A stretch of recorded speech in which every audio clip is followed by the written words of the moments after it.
On a voulu rendre un petit hommage à celle qui nous fait tant rêver, la Lune, dont vous avez peut-être pu observer l'éclipse si vous étiez dans les bonnes régions la nuit du 27 au 28 juillet dernier, l'éclipse la plus longue du siècle.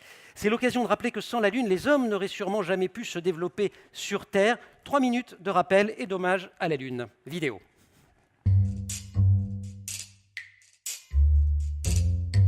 À quoi peut bien servir la Lune? Certains diraient qu'elle ne sert à rien, qu'elle est juste là. En réalité, la Lune a un impact considérable sur nos vies.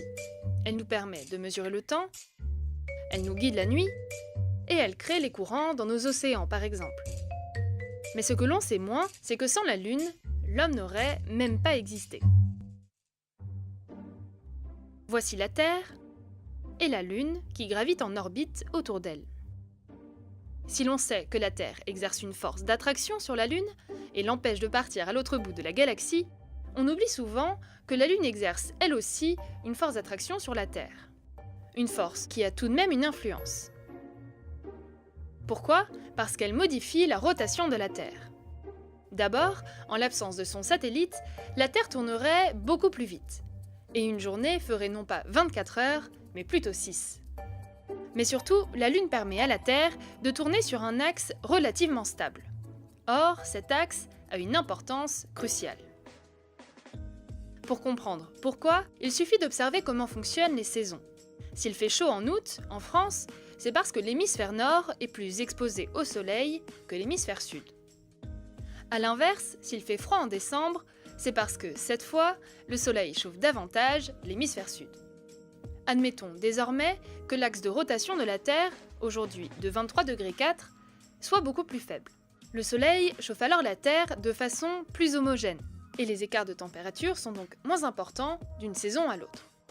Les glaciers peuvent alors s'étendre davantage autour des pôles puisqu'il n'y a pas de chaleur nécessaire l'été pour les faire fondre. C'est ce qu'on appelle une période glaciaire. La Terre en a d'ailleurs connu plusieurs ces derniers milliards d'années.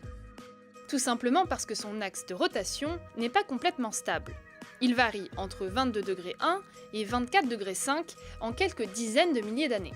Mais sans l'influence de la Lune, cette oscillation serait beaucoup plus importante. L'axe de la Terre pourrait aller de 0 à 45 degrés.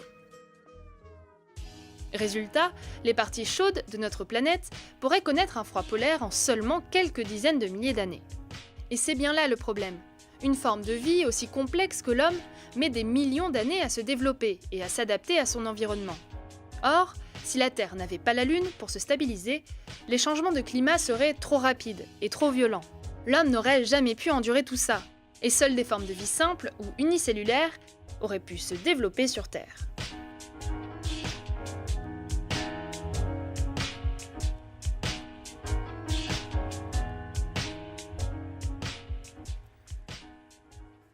Merci la Lune.